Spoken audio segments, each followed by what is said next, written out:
This is where the point is. It can't strictly be that money is not everything, because in today's society, the way we're brought up, the way everything is revolving around money. Maybe not cash money, it could be digital money, but at the same time, you can't do nothing in today's society without money. So money has to be part of everything. Right? Is money everything?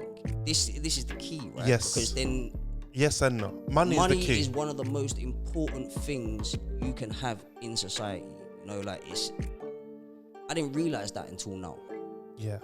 See, my mentality was sort of how you explained it before, but my mentality was probably a bit more reckless. So my money was like, I've got this money, I work every month, I get paid.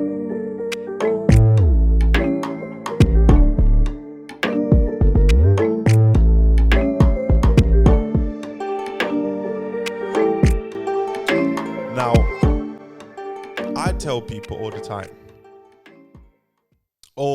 Actually, to be fair, it took me a while to realize this.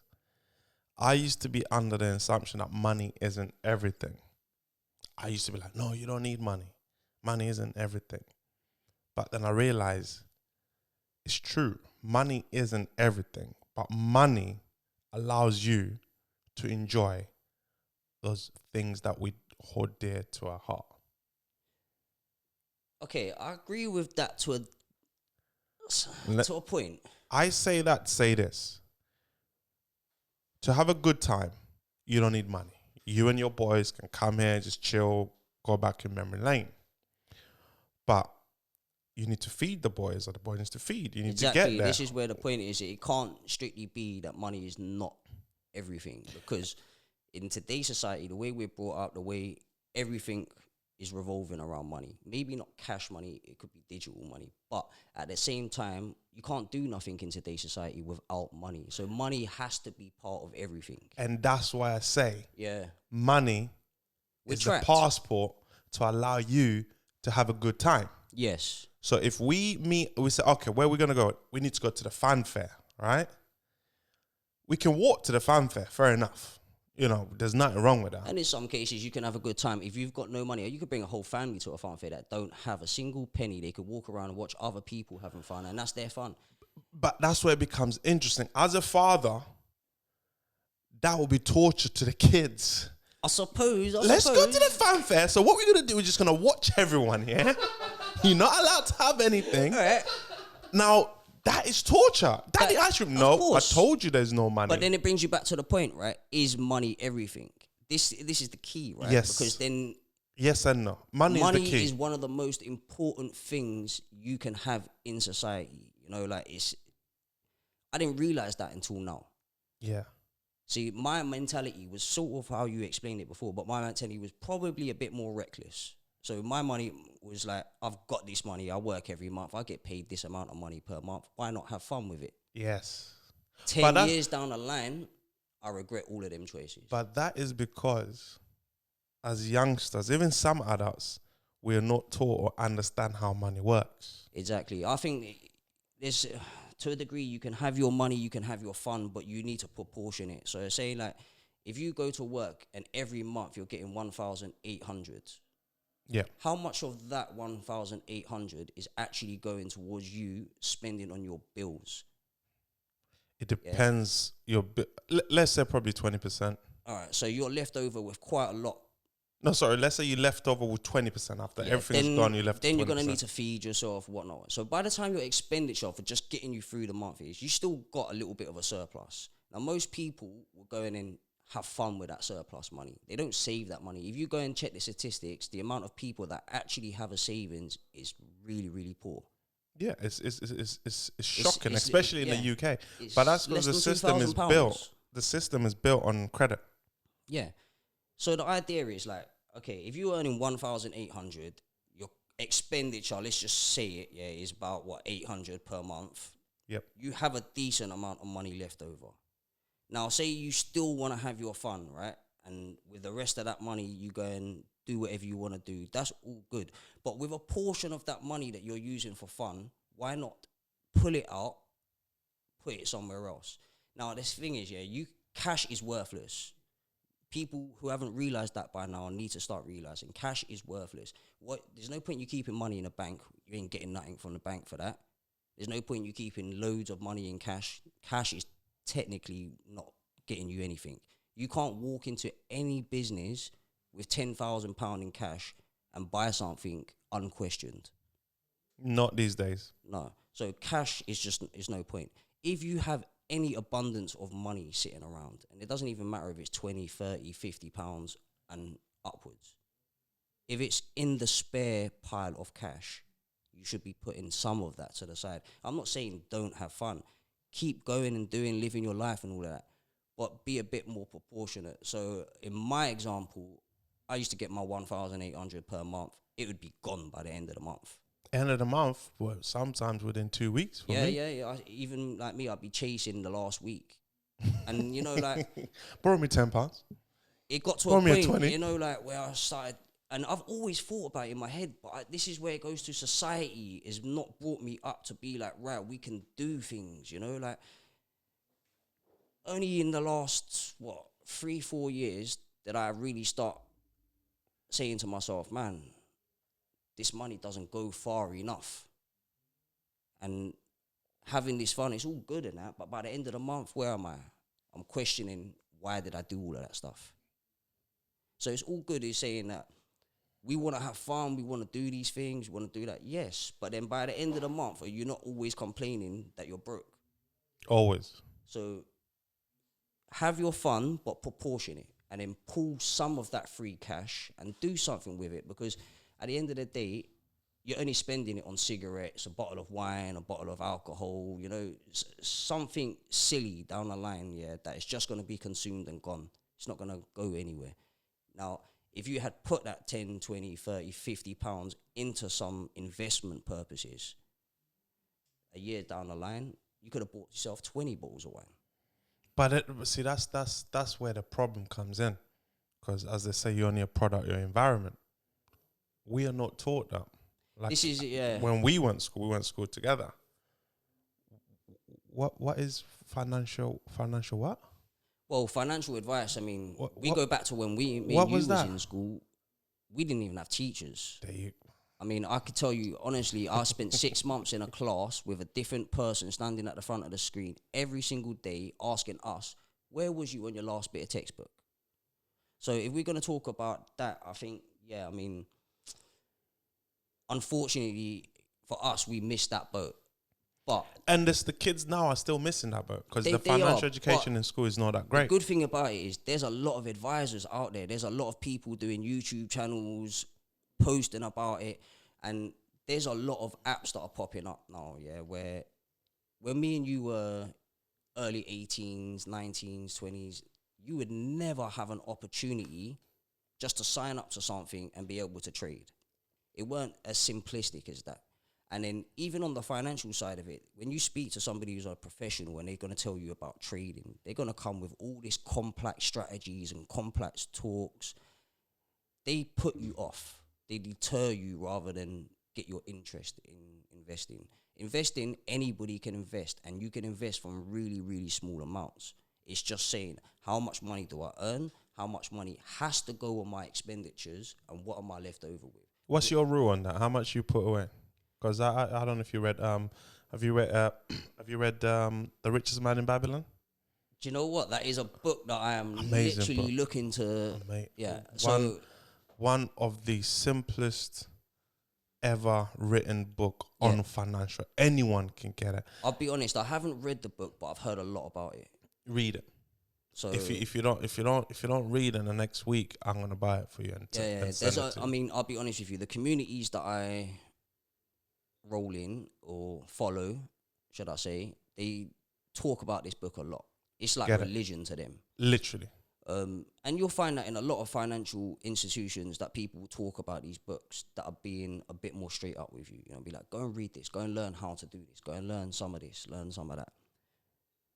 But for investing can be very simplistic. It doesn't need to be complicated. You don't need to learn too much. Like, for me, when I got into investing, I heard there's short calls, long calls, different strategies of play, how much money you need to have in order to be an investor.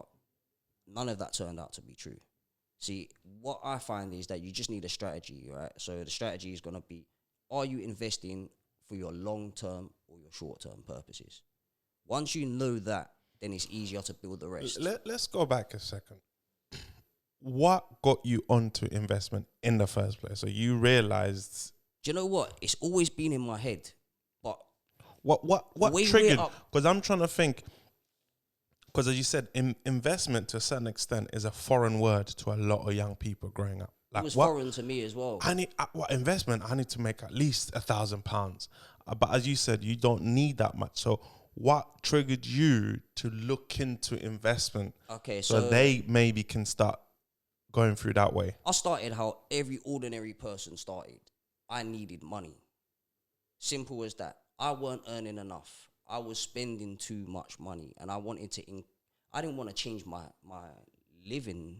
I didn't want to change the way my standard of life was, so I needed to make more money. Right. So what options were there? So I looked at loads of different things, but trading had always been something. Investing had always been something that had come on the radar, gone off the radar. I mean, even in GTA, the game, it teaches you about trading. To a small degree, they have a trading thing on there. So it's not something that you would never have come across, right? It's something that's been there, but it's always been out of the ordinary man's reach. It was only when I come across a lot of information. So I'm searching for methods. How do I make money? I'm sure that's probably a number one search tab on YouTube, how to make money. So a lot of people come in. Then it boiled down to statistics. When I looked it up, statistically, most people or most generational wealth is in investing. So you look at all your billionaires, your millionaires, every single one of them have a portfolio. They're not making money from their regular job. They're getting paid dividends. They're investing their money. This is the smart tactic. We didn't get taught about all of that because our schooling system, it's not financially based, should I say. It's just get you into the average job. Make sure that you're cool in life. Yeah. That's the basics of our educational system, how me and you grew up. I would say trade your time for money because that's the way it's been done. Yeah. Go to school, go to college, go to uni. And I would even go as far as to say is, in our educational system, they would say that there's no prospects of you being famous, a celebrity, a millionaire, or any of that stuff. They didn't promote it like, oh, if you did this, you can get to this level. It was just get your GCSEs, get out that door, and go and work for somebody. Yeah. There weren't no prospects of that you could do more. So I had to research that all myself at the point where I want more money. And that everybody in their life is going to come across a point in time where they say, look, what I've got right now is just not enough. I'm right on that point right now. So you've come at the right time. But the precipice, what I believe is what you do about it at that point. Because you can sit there and you can say to yourself, I need this, I need that, I need this. But saying you need it and taking action to do it is completely two different worlds apart. And that's why a lot of people lack action. A lot of people lack action. They talk, but they never do it. Right. And then most people, if you say to them, well, why haven't you taken this action? Oh, because it hasn't been laid out for me, right? It hasn't been told to me. This information was never given to me, or blah, blah, blah, blah, blah. There's a billion excuses, but it all boils down to that. So if the information is just readily available, simplistic, then they would want then people can take action. Which makes sense what you're saying, because that's why a lot of people opt out to getting a job, because getting a job, in my opinion, is the worst thing you can do if that job doesn't bring you happiness. And I say that because it makes so much sense to any person. I'm going to go to work. I'm going to work for 5 hours. They're going to pay me £10 an hour. I'm going to make £50 at the end of the day. Exactly. And I'm going to work 3 days a week. I'm going to make £150 a week. And that's what? £600 a month. It makes sense. They know I'm going to do this. It's like A, B. I think it's more the guaranteed income. And it's not guaranteed though.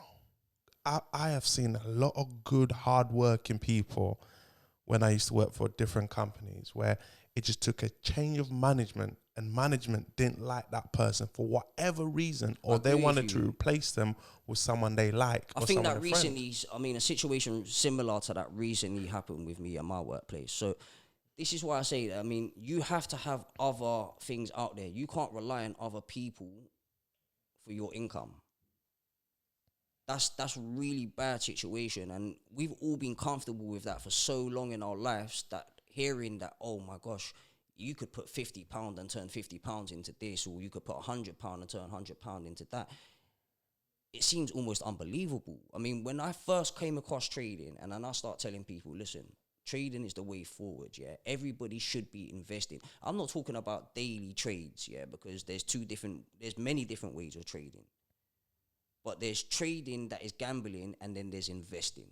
So you go for the investment, which is long run. We're going for How the long run. is the long run? Yeah.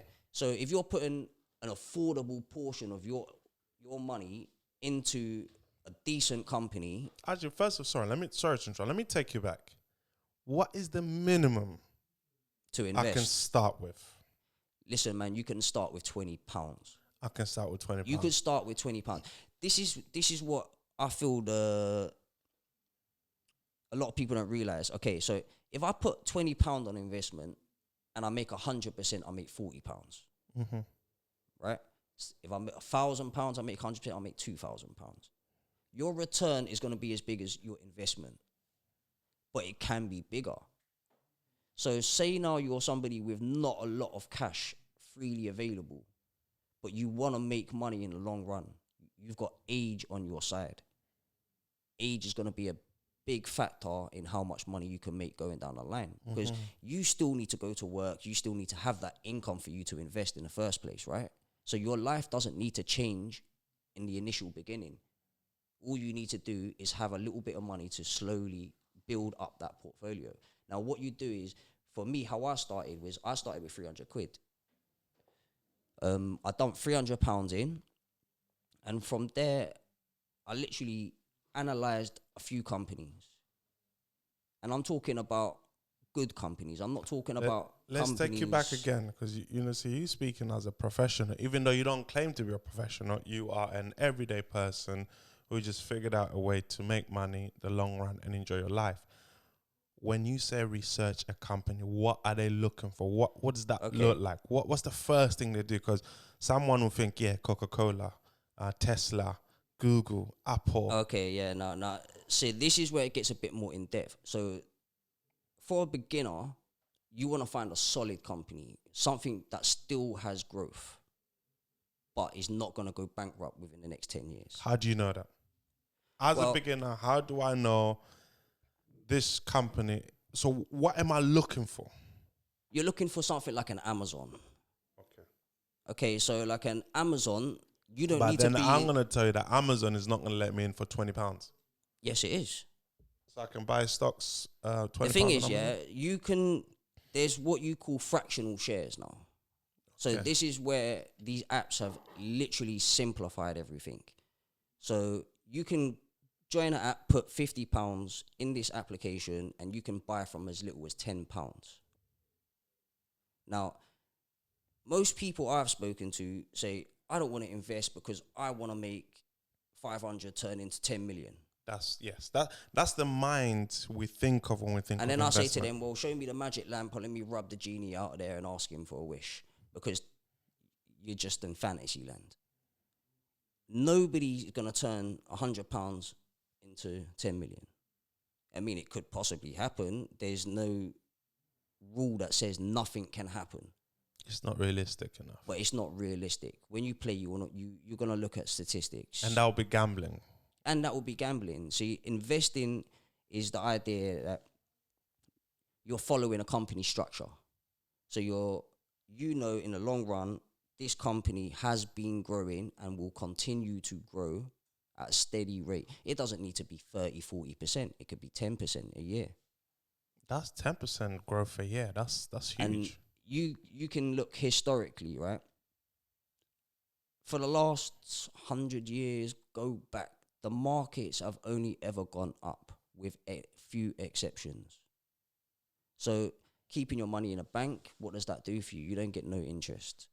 0.04% interest at the moment. Yeah. So, I mean, there's other ways like going for hedge funds, ETFs, and things like this, yeah, which is going to a broader horizon of investing. What I want is for the everyday person to understand that you have the means there, you have the money, you just don't have the knowledge. The knowledge is not that complicated, right? So there's a million different apps that you can use. I use an app called Trading 212. Now, with this app, it's very simplistic. You open it up, it shows you the price of the company that you're looking at. It has some details there, and what you want to look at is their quarterly information. Quarterly, that's every 3 months, people. So every 3 months, a company has to post what they have been doing for the previous 3 months. So you get to know about their finances, how their earnings report are. Did they miss on consensus? So what that means is basically most analysts will say, oh, we expect the company to earn this much per share or lose this much per share by the next quarter. It's a prediction. If that comes true or doesn't come true, will have a slight effect on the stock. But when you're playing for the investment purposes, these little indications Don't worry about that. Don't matter, because what you're saying is a company like Amazon, even if they had a bad quarter, ain't disappearing today, ain't disappearing tomorrow. I mean, it's going to take a hell of a lot to kill Amazon. It's like in trading, you know, you get little pips. Yeah. But that doesn't mean you can still ride the wave on the long term. Yeah. So which is why I also recommend not day trading, because so many people I've spoken to are talking about day trading. That's because they want that money now. And that's gambling. It's gambling, bro. Because, look, you can know, like, okay, this company's going up, but on the short term, it could go down, right? And there's so many pips within a day that if you play the wrong pip, you're gone. You're gone. And this is purely gambling. And then it's like someone saying, oh, I put £100 in my account and I played the £100. Would you walk into a casino with £100 and say, I'm going to play this slot machine over here and just put the whole £100 on the one spin? So you get not that brave enough. So you get only one. You go to a casino and you only get one game. And you'll be drinking water for the rest of the night. You know, I can't imagine anybody out there watching this would go to a casino with £100 and slap £100 on one spin. You know, I think JB's done it. JB's done it. You may have done it. I mean, there's the exceptions, but when you've done it knowing you're gambling, right? Yeah. So and I think he was intoxicated right? at the time. What I'm seeing is a lot of people doing the same thing with stocks, expecting to make 10 million. So you believe day trading is not the way forward? No, I don't believe day trading. What if you get into it and learn, and do you think it's something you can learn and beat the system? Yeah, of course. There's a lot of people doing it, and they are literally beating the system. I mean, it's not impossible to beat the system. But the thing is with day trading, especially for an amateur to day trade, in depending on the environment, you can literally credit your account, randomly put some money on a stock and make 10, 20,000, right? Now you think, oh my gosh, this is easy. Yeah. You do this for another 3 or 4 trades, get yourself up to 100 grand, then you put it down again and lose everything. Yeah, because the problem with the day trading is you start off with dummy accounts. And when you're playing with dummy accounts, you make decisions which there's no pressure. Yes, exactly. And then you do well.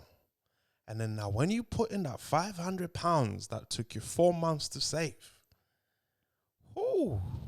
I mean, my initial investment was 300 quid. So like I said, I started with £300. My idea for that... What company did you go with, do you remember? Oh gosh, I can't actually remember at the time. But I did buy the likes of like Tesla, Amazon. I bought what I would consider high quality tech stocks.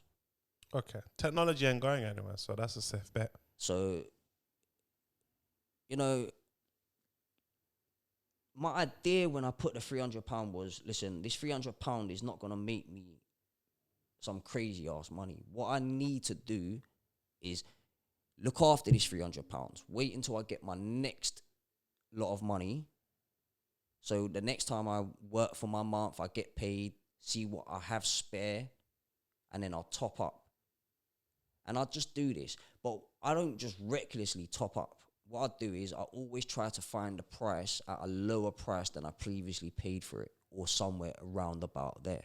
What if for that particular month you got the £300 and at that moment the price is not low enough where you want to get in? Don't buy. You can top up the account, but don't buy. So you just keep it in the wallet. Keep it in there, because what you need is a surplus of cash. And that is the whole point, right, of investing for the beginner, right? When we say surplus account, cash, for those who don't understand, explain that.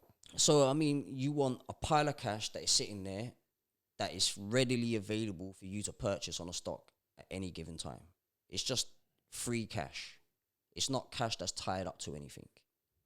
You want that and you need that. It's important. How much should that be? It depends on what you're investing. So if your investment is £1,000, I would like to have at least £1,000. But you can shrink that down. If your investment's 500, 500. If it's 100, 100. So it all depends on the size. And that's where it's good, because the beginner can invest from £50, right? You buy your stock. You just buy what you can afford for that 1 month, one stock. And it's addictive as well, isn't it? It's addictive. It's highly addictive. As in, you get that, you see your stock rising, your money. Do you know what it gets to? Up. It gets to, right, so if you do this, if you do the beginning phase correctly, so you start your initial investment, you buy your stocks, right? Now, it doesn't matter if the market fluctuates up or down for your first things. What I will tell every investor, you're going to see red. 100% you're going to see red. Now, don't panic when you see red, because, how do I say this? A loss is not final until you have closed a position. A loss is not final until you have closed your position. If I buy... Bars. Okay, so if Amazon stock, or Apple stock is trading at $100 per share. Yep. And then I buy this share and it drops down to $90 per share temporarily. You minus 10. I'm You're down. down in 10. I'm down 10, right? You don't panic. But saying I bought 10 of those shares. You're down 100. Exactly, right? There's no need to panic, right? It's only need to panic if you're putting all of your peas in that pod. And that's why I never put all your money in one basket. So what I'm talking about is spending your free surplus cash that you would have went and bought a packet of cigarettes with, a packet of a box of alcohol, or you took someone out to a restaurant with. And a lot of people don't realize it actually accumulates. Yeah, I mean, if you calculate those costs per month, you're spending more money on doing things like that. And then you're complaining at the end of the month that you have no money. There's no prospects for the future. People like us ain't got no prospects. But you said a key thing, which a lot of people don't do. Even myself, I don't do it religiously, is we don't calculate our ins and outs. You need to know all of that stuff. It's important. Well, I was so ignorant. Literally, I was when I first started trading, I'd done all the day trading. See, this is why I want to talk about this as well, because my experience goes back years now. And through my experiences, I've had ups and I've had downs, and I've made some hella mistakes. And to the point, I found my path. And when I found my path, I said, damn, I've got it. They're lying to us all, man. They give us all this complex terminology, all of this stuff. Man, it's simple. It is so simple that I'm actually frustrated that everybody's not trading. Do you think there's steps to it? Okay, when you say it's simple, do you think you can? I think there's steps to beginning it. So you can lay out a step by step. Is it guarantee? Okay, I would never say anything is a guarantee, innit? Yeah, that's just a bad word to use, innit? Yeah, like in any context. Like, so I wouldn't like to guarantee anything to anybody, but I would say it's a pretty sound investment. Because I'm not a financial advisor, nothing I say can be used as financial advice. But that's the best one, because you don't want anything in return. Exactly. So the thing is, I'm not putting this message out there because I want money from you. I want 10% from you. I want this. I want that. I don't want anything from nobody. Yeah. What I want is, the everyday person like me to understand that there is more out there than what we've been promised. So it's simple as that. We can make money so easy by just holding back on our expenditures, forgetting about the banks. I mean, I'm sure that all of us have money sitting in the banks that are crazy. Like, you know, like, we might not have Sure loads about of that? money. Yeah, I mean, it might not. But look, you calculate. Look, me, you, Jason over there, and think of another 10 of your friends.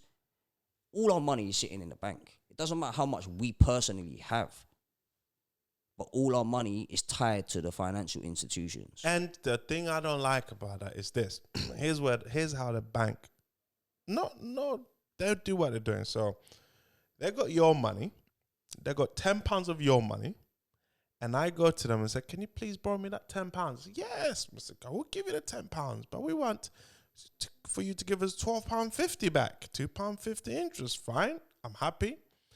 So now they come to me, say, yeah, keep your £10 with us. We'll give you 0.04% interest.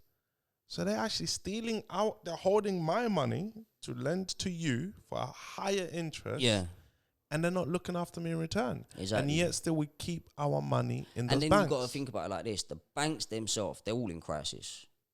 Big time. Like, we had a massive banking crisis not so long ago, right? And during that crisis, we were fortunate ones because we're the young generation. The older generation were not so fortunate during that circumstance. A lot of pensions got messed up big. I don't want to be a 60-year-old man and then all of a sudden a banking crisis comes along and then all my money's messed up. You can't even go mad, because if you go mad, you're catching a heart attack. Yeah. So it's a situation where you can have some money in a bank, but there's other ways to have money. And investing should be on everybody's head, because at the end of the day, yeah, when you look at it statistically, the markets have gone up throughout history consistently. And everybody who's been in those markets have made tremendous amounts of money. So people like me and you, if we used to take a portion of what, this is where it comes to. I can't say to you, do you have put £1,000, put £500, it needs to be what you can afford. This is where the importance comes into it. Yeah, is that whatever you decide to invest, it has to be within your realm of affordability. Like, if you have but if you want it bad enough, you can increase your realm of affordability. Well, this is the thing. You will increase it going forward. It's compounding, interest. right? So if I put £50 this month, I don't take that £50 out and then I put another £50 next month. That's now £100. Plus whatever you earn. Plus whatever the price has gone up in the stock. So when we in that, here's a key. How long is long-term investment? How long before someone can take the money out? I mean, you will see gains. I would say if you're doing it all proportionately and correctly, you're going to see gains within a couple of months. Honestly, you're going to see gains. But for you to see real money, yes, you're talking 3, 5, and 10-year increments. Which, you see, now, that sounds scary. But here's the thing I say to people. You are only in the situation that you're in based on the decisions and actions you took 2-3 years ago. Yeah, like, I was just going to hit on that as well. If you broke now, that's okay. That means you messed up 3 years ago. But if you're not careful right now and you don't do something meaningful, invest, work on yourself, find yourself, you will be broke 3 years from now. And it'll be a cycle that will just keep on going. So the people that I want to reach out to basically is that group of people. It's like saying, look, I'm 35 years old. Mm-hmm. You look young. You're in the age to You look financially, I could have been a lot better off if I'd done this 10 years ago. Boom. Now, every single young person I speak to, and I'll be like, yo, learn from my mistake, man. Invest your stuff now. They say to me, man, that's too slow. I want money now.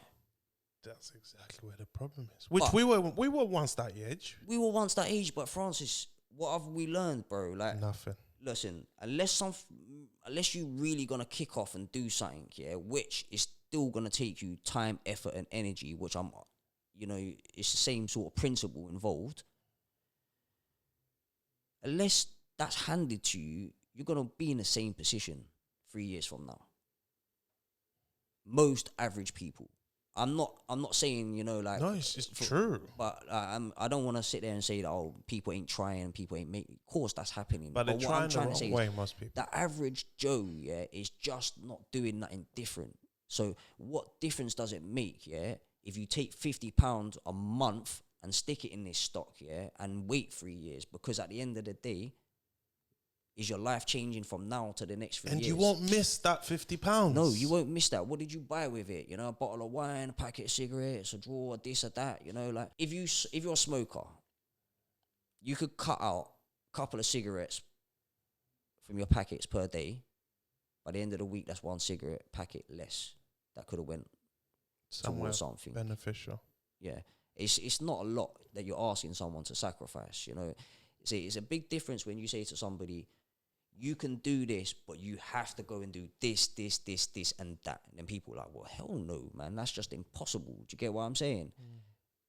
I'm not expecting that. From what I'm seeing with the investment, and a lot of people are jumping on this now with the cryptocurrencies, seeing a lot of companies popping off in the last year.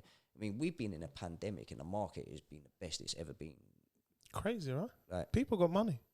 Like, I went into the pandemic with 3,000. I came out of the pandemic quadruple that. Bruv, I'm not even going to say figures. I went in the pandemic with £5. I came out in the pandemic with minus. Yeah, so I'm starting. I need to invest. So what I'm saying is, like, even in a crisis, if the market is going up, when you see negative turns in a market, the world is not collapsing, mate. Do you get what I mean? So this is the thing. Markets will go up, markets will go down, and that is people playing the game. But in the long term, inflation will take over. A stock who survives will end up being more expensive next year, and the year after that, and the year after that. It's just how things work. And it's like everything. I mean, you hear it, a lot of people, man, I wish I got in 4 years ago. I wish I got in 3 years ago. Well, get in now. And that's the thing. You say that to them, they'll say that to you, and then you say, well, why don't you put money now? Oh, no, because it's going to take me 4 years. Well, duh. Come on, mate. Unless you're planning to die in the next 4 years, you're still going to need money. Yeah, I mean, it's just sensible. And the thing is, right, these guidelines of 3, 5, and 10 years, they're the long guidelines, right? So you could put a couple of grand down on a stock, and it could literally blow up tomorrow and turn you into a millionaire. But the feasibility of that happening is slim. So the best you can hope for is to play the market correctly and invest. Long term is the best. I mean, I've tried short terms, I've tried all these things. I've made money, but I've also lost money. Long term, 'cause you're gambling. Long term has been the most consistent earner, 100%. So how often do you take out your money, if you don't mind us asking? I rarely take it out nowadays. I used to take it out a lot. I mean, a year and a half ago, 2 years ago, before pandemic levels, I was quite reckless. I'd go and make £600-700 in a stock. I'd go buy a drone. For what? Just because you can. Just because I could. I just made 700. Were you one of those people that was flying the drones by Gatwick Airport? No. I never did that. Are you sure? I never did that. It wasn't him, ladies and gentlemen. It was just a joke, okay? But seriously, I was one of them stupid people that would literally get a couple £100, get 800 quid, whatever it was, find the nearest gadget that I liked, and I'd go and buy it. Because you thought, I'm going to make it again. Yeah, and it was just having fun. I was caught up in the moment, right? So I bought a drone. I bought bloody stupid remote control cars. I bought Xboxes, like all of this came out of my stock money. Now, can you imagine, if I did not spend that money at those periods of time, left it in there, what my money would have generated up to this point? At what point do you take out and start spending? For you, what's your target? Is it 5 million, billion, 10 million? A house. Okay. When you have enough money to buy a house, that is the first time you should really be taking money out of your investment portfolio. There you Because that's what your target should be. I mean, we're adults now, right? We're not children. So when you're setting investment purposes and targets, what are your targets? What are your goals? Why are you doing this? Like, are you doing this to buy a drone? Are you doing it to buy a remote control car? Are you doing this because you want a roof over your head? And for your kids. You know what I mean? And I'm lucky I don't have no kids at the moment, so I'm just thinking totally about myself. I would say you're I'm unlucky greedy. you don't have any kids. Listen, kids just bring a whole different... If you had kids, your investment game would have tripled. Exactly. I mean, that's another thing. It's the motivation. If you've got kids there, right, you're not providing for yourself. You're providing for other people, right? So then the drive should be just that tenfold more, I would say. You know, like, so in that case, if I'm speaking to parents, I'm like, what are you doing? Why are you going work 8 hours a day, coming home with pittance, It's crazy. having no money at the end of the month, and you've done nothing exceptionally different in the last 20 years to make that circumstance change? So here comes now, we've got these investment portfolios, and you can start with some silly ass money, like 50 quid. I mean, most households can afford that per month. I'm not talking on a weekly basis, on a daily basis, but if you're talking per month. So that's the weirdest thing is £1.20 a day will get you £50 a month. And I know times are hard for a lot of people. But you're telling me you can't afford £1.20 a day? I believe a lot of people can. Your initial investment, say you initially invest 50. By the time you get around to your next month, there's only two things that can possibly happen. The stock is lower than when you previously bought it, or it's higher than when you previously bought it. So we want it higher. No, you don't. You want it Ideally, lower. you want it lower. So you can buy again. Because, you know, a company like Amazon, yes, it might be going down right now, but in the long term, this company's growth is continuously, and it's just taking over markets and expanding exceptionally well. So this company ain't going nowhere. It's going to be a dominator for a very, very long time, right? So if you put your £50 down, next month comes along, the price is down. That's an opportunity. You shouldn't be crying that you're down and you're red. You should be seizing the opportunity because you're there for the long run. You got 3 to 5 to 10 years of purchasing power. So what you need to be doing is building the lowest possible position that you can find. So every time the stock is red, you cheer for that. So I've got myself to a position now, when I see a red day, I'm excited. Because I'm going shopping. Surplus and you go, okay. So this is why the surplus is important. It's important, yes. Right? Because you want to invest, you want to have that money, and you want to own this stock. But then the surplus comes in play when the stock goes negative, right? And this is why I wouldn't say, every month doesn't mean that you buy the stock. Put the money down. Put the money down for the surplus. So when the time is right, because next month you might come and it's green. You don't want to bring your price higher. Lower. You want to bring it lower, right? So you want the red days. You don't want the green days. And over time, so let's say in 2 years' time, although in 2 years' time it will be red, but that red will be higher than it was 2 years. Yeah, I mean, it wouldn't even be red, because you think about it like this. There's no way in hell the price is going to drop for 2 years. That's impossible. No, it will keep dropping, but it fluctuates. Yeah, so it's a fluctuate. The bar is always rising. Yeah, so when the bar goes down, it generally will follow with an up. Yeah. Right? So every time the bar goes down and you get into the red zone, you're buying, right? Then by the next time, it's up, it's green, it's up double, because you had £50 as your initial. Then you bought it when it went lower, right? Then you put another 50 quid. So now when it goes back to green, it's not making £50 green, it's making £100. Now do this by 1 year. Now do it by 2 years. Now do it by 3 years. How much money is in your pocket? Jeez, right? I cannot disclose that information. But the thing is, right? Not only do you have money in your pocket, the effort was minimal. Yes, and you didn't even realize. And this is what it is, yeah. This is why I think it's important, yeah, because most people are thinking, all right, for me to play the stock market, I need 5,000, I need 10,000. For you to make good money, yes. But for you to start, no. Which you will get to that 10,000. But you're going to get to that point, right? And then even like for me, I'll put, say, £500 down on a company. The company jumps up 150%. I sell a portion of those shares and I get back my money that I And you spent on still that got- investment. Still got The rest of the shares that I leave there, still there. I didn't pay for them shares. They're free. Yeah. Now I have that money to reinvest back into that company on the next red. So that's how you build. Eventually, you're spending their money, not your money. You're pulling your money back out, but you can't do that straight away. You have to leave it. So yes, bubble up. for a beginner. The idea is build, find the red days, build. Just keep. How topping. often should they check for the red? Is it every day, monthly, weekly? I mean, I follow the market every day. You don't need to follow it that religiously. It's because you're into it. I mean, for me, it's fun, right? Yeah. So when I see any fluctuations, doing the research and all of that is fun. But depending, like, say now you just chose one company to start yourself off. All you FK Studios, invest in FK Studios. So all you really need to do is know what this company is doing every quarter, right? Mm-hmm. That's the importance. So every time this company is about to report, you would want to know what has changed in its financials. So are you looking for a company that pays dividend quarterly, monthly, yearly? Or are you looking so for... every company will pay dividend. will pay a dividend and it will be classed as a yearly dividend. But some companies split it so you get it on a quarterly basis. So which company would you advise people to go for? I mean, likes of Coca-Cola. Look, Coca-Cola is not going nowhere. But if you want a dividend stock, Coca-Cola is not going to make you money in terms of the share price growing.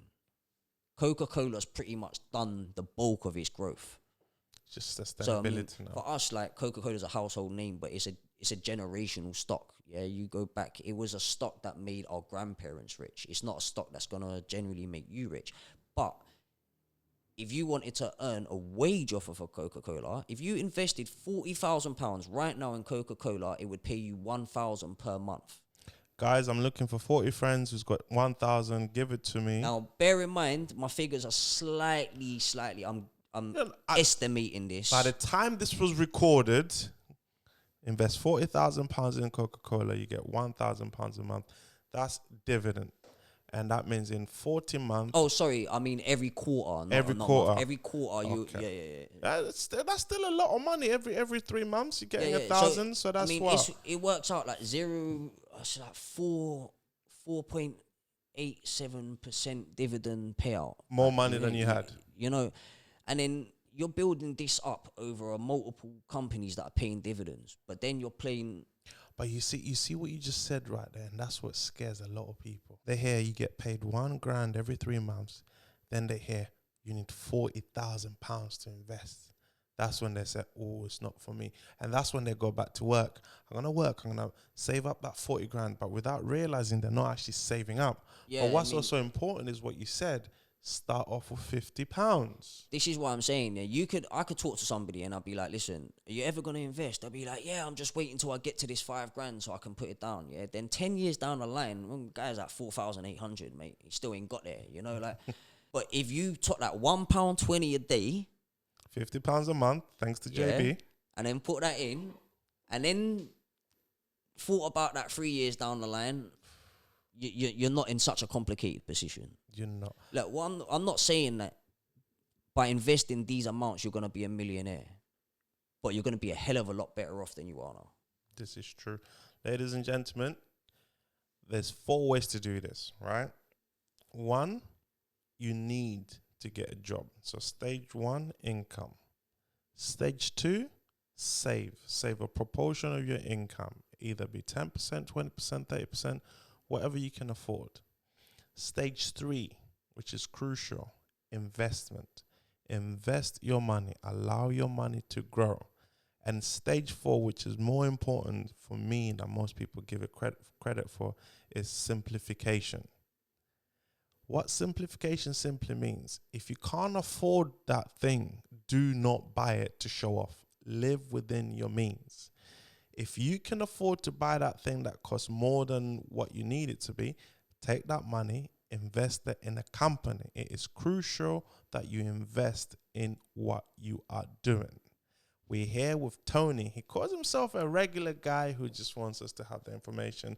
And that's what this show is about, just having conversations with regular people, see how we can get to where we're going. How young would you say a person should get into investment? I'll say, listen, man, if you're 18 years old and you have any sort of income, you should be investing. An 18-year-old that's going to start investing now, in 20 years, could be like an Elon Musk. And that's not even playing it lightly. You choose the correct companies, you invest from young. I mean, if you look at Berkshire Hathaway, which is Warren Buffett, and Coca-Cola, from the 80s till now, do you know how many millionaires Coca-Cola has made? From people that gave him the money and just sat back for 10 years. And now they're living off millions and millions. And there's an 18-year-old out there listening, thinking, what, 20 years from now?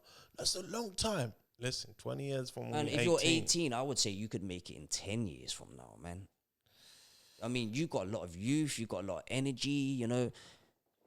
People like us, we don't want to get And up. you're living at home with your parents. That's one thing I wish I still did.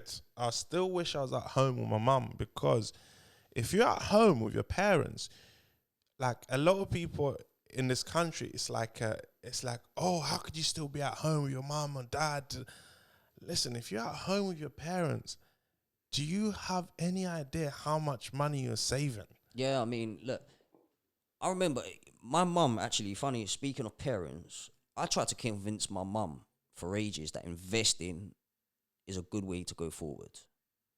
Now, my mum is not what you would call the most tech-savvy person, so she didn't understand the concept. She considered it gambling, and it took me a hell of a long time to explain to her the difference between gambling and investing, because it's a very fine line, right? But gambling is beyond your means. You didn't do no analysis. You didn't choose a company for the company performance. You chose it because you felt like there was the most opportunity to get the biggest gain out of that, right? There's a fine line between the gambling and that, but I finally got it through to her. Now my mum has got a portfolio. Beautiful. You know, my dad has got a portfolio. My sister's got a portfolio. My sister's husband's got a portfolio. You know, my auntie has got a portfolio. And I expect that it's just going to keep getting more and more and more, you know, like Explain the term portfolio to people. Portfolio is just simply a place that holds your purchases. So, I mean, if you buy one share in Amazon, that's going to be held in what you would call a portfolio. Now, if you go and buy another share of Apple, that will also get put into your portfolio. So it will be a list of the things that you own. It will show you in detail how much money you spent on that stock, what the current price of the stock is, how much current profit you are holding, or how much current loss you are holding. Now, bear in mind as well, when you put £50 down on a stock and the stock price goes down, you're not going down hundreds of pounds. Yes, you're going down whatever the percentage of what it went down. So, I mean, £50 and then you going down, you really are not burning a hole in your pocket. So for us, this is why as well, a lot of people like us that have done this and got burned and then have negative reviews on trading is simply because they don't earn enough money in a month. They've taken a massive portion of what they earn, stuck it on something, it's gone negative, and they could not afford to hold it, which is the most important thing. If you put £50, it's all in affordability. When it goes down, you have another £50 if necessary. If you put in the bulk of your wage on a stock and the stock goes negative, you've gambled your money. You can't afford then to put another lot of money into that. Even if you win, you hooked because you think you're going to do it again. Yes, and that's where it's caught people down the line. You see a lot of professionals will talk about amateurs that have come onto the stock market, played 10 trades, won 6 or 7 trades, made a hell of a lot of money, but the 3 trades made them broke. Or they made the money and then go back thinking they can do it again, and this time they go even higher. And then you just dig yourself a hole in the long run, because at the end of the day, if you've got no experience, if you don't know what you're doing, and you're gambling it like that, you're going to lose your money. But if you're investing it, you're going to win money. So what would you like to see for the future, young generations coming up?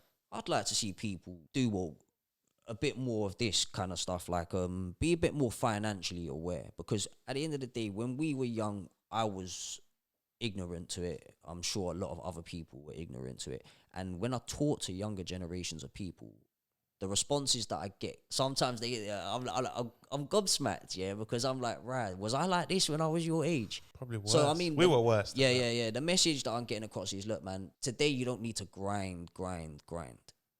There is many other ways for you to get out there and make a little bit of money, put some savings away, and think about the future. Every young person, 18 and above, should be thinking about their future. I'll allow you if you're 17. 17, you're still a kid.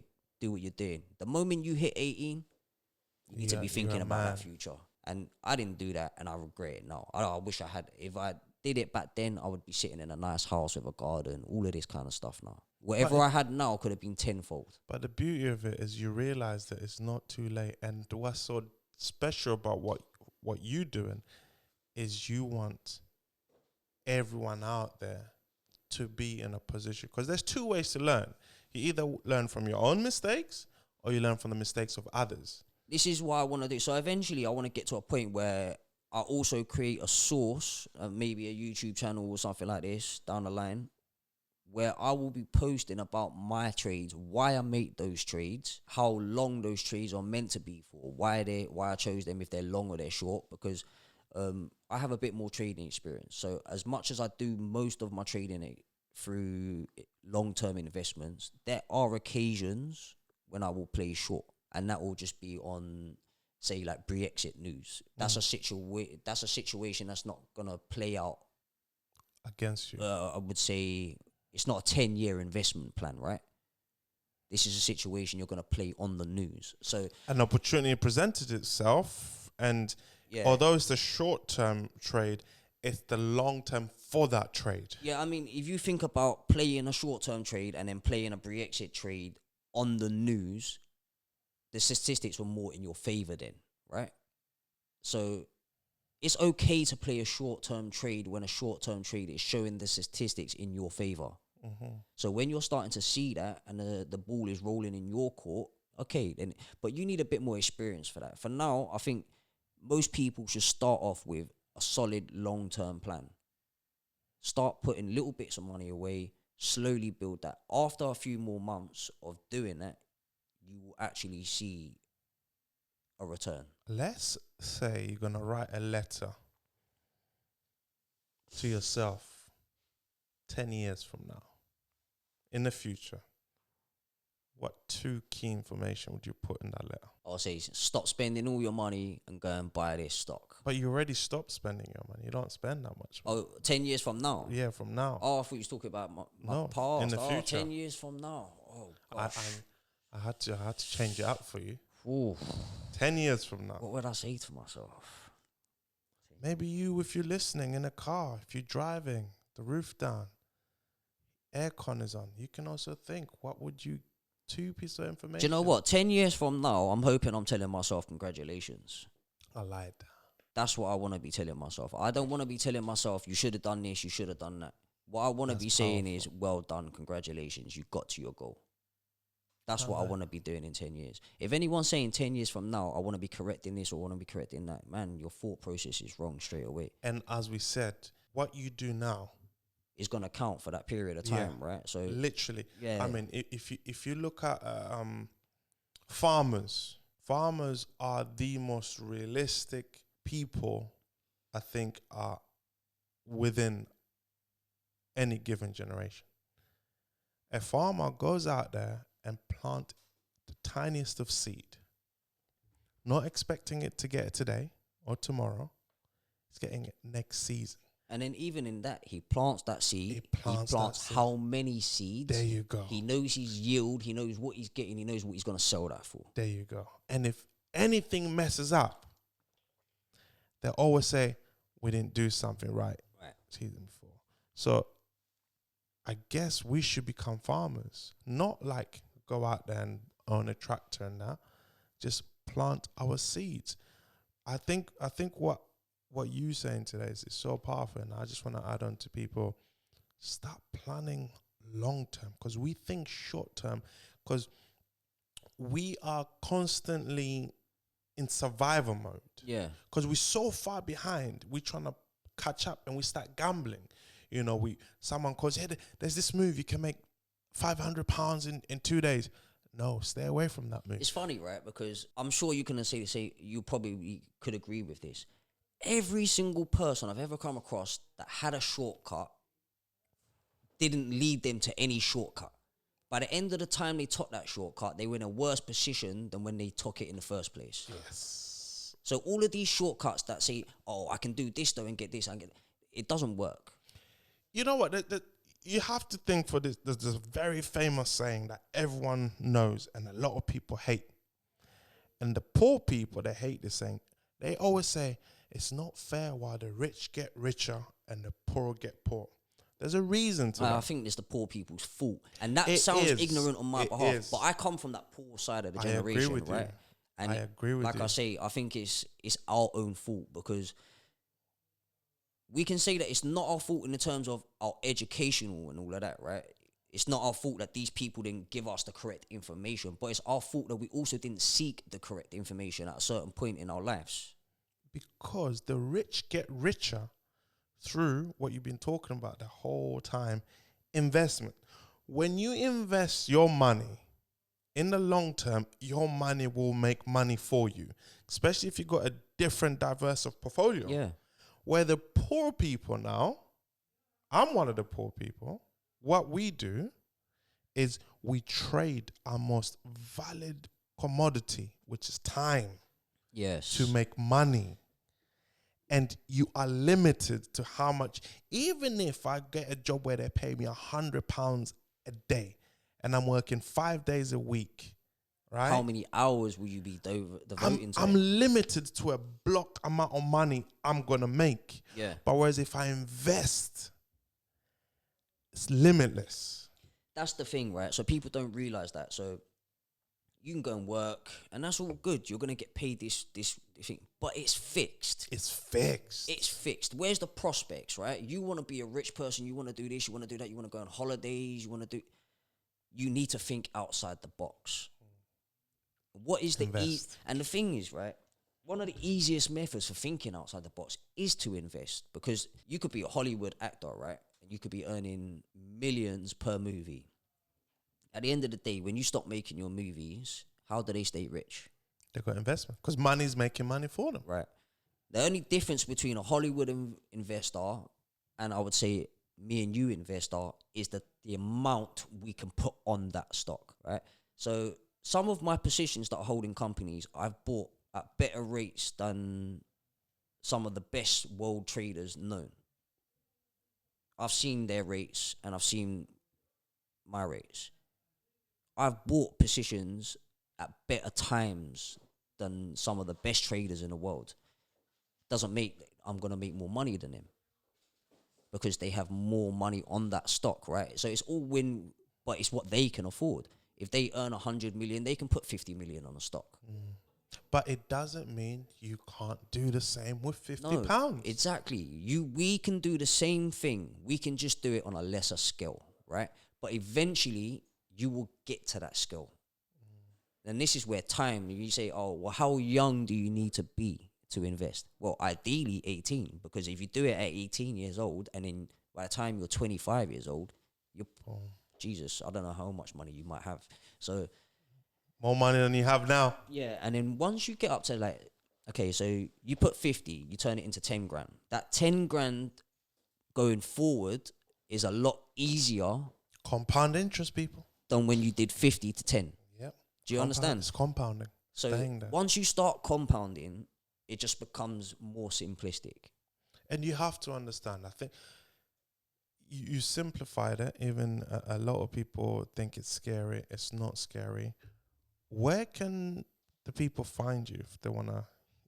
At the moment, I know you're planning YouTube channels. At this moment, I don't actually have any social medias active that is about trading. But I do have a link that I'll share with you. So if anybody does want to open a trading account, they can use my link. They'll get one free share.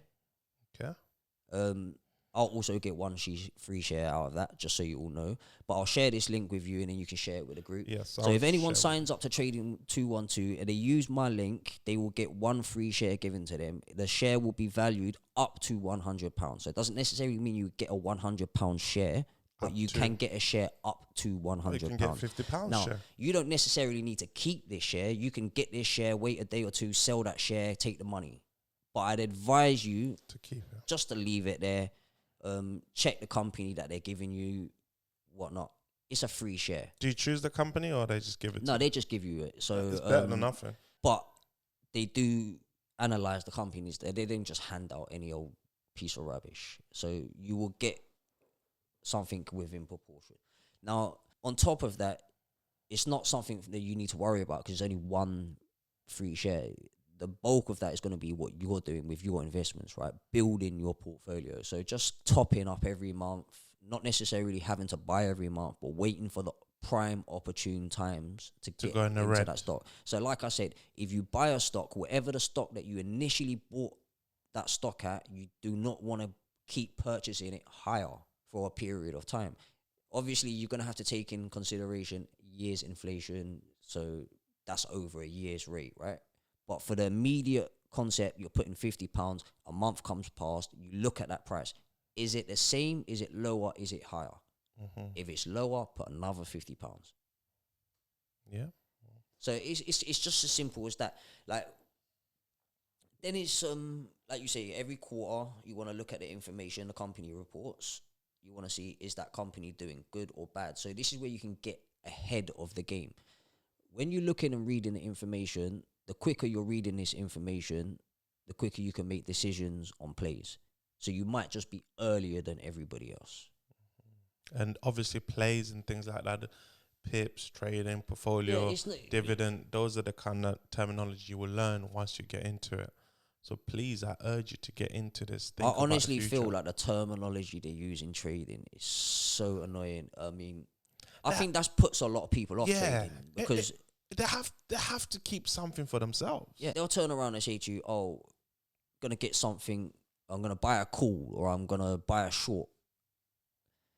That literally just means I'm buying it or I'm selling it. You know, like it's as simple as that. Like, it was not meant for peasants when it started off. That's what makes me angry about trading is that the terminology. I'm not calling you a peasant, by the way. The terminology they use, I'm sure, is just designed to dissuade people like us. Yeah, which is true. So I'm gonna do the final part of what I love about this show. So you close the show. That's your camera. You look into that camera. For real. You close it anyhow you want. You give them advice. You want to sing. You want to dance. Whatever. It's up to you. You close it how you want to close it. Final thoughts then. I like that. He's going to close it with final thought. My final thought is just simple as this. Like, nothing is out of anybody's means. We all come from normal, regular places here that's the audience that I'm trying to appeal to. The job that I'm working or I worked was not a lot of money, right? So it's not out of anybody's reach. You can all do it. You can all start from small amounts of money, build it monthly, and you will eventually get there. Give yourself a year's time and see where you are from there. That's all I can really say to that. Wow. Thank you very much, ladies and gentlemen. I've been your guest, Francis Koh. John has been the host. Till next time, love, peace, and happiness.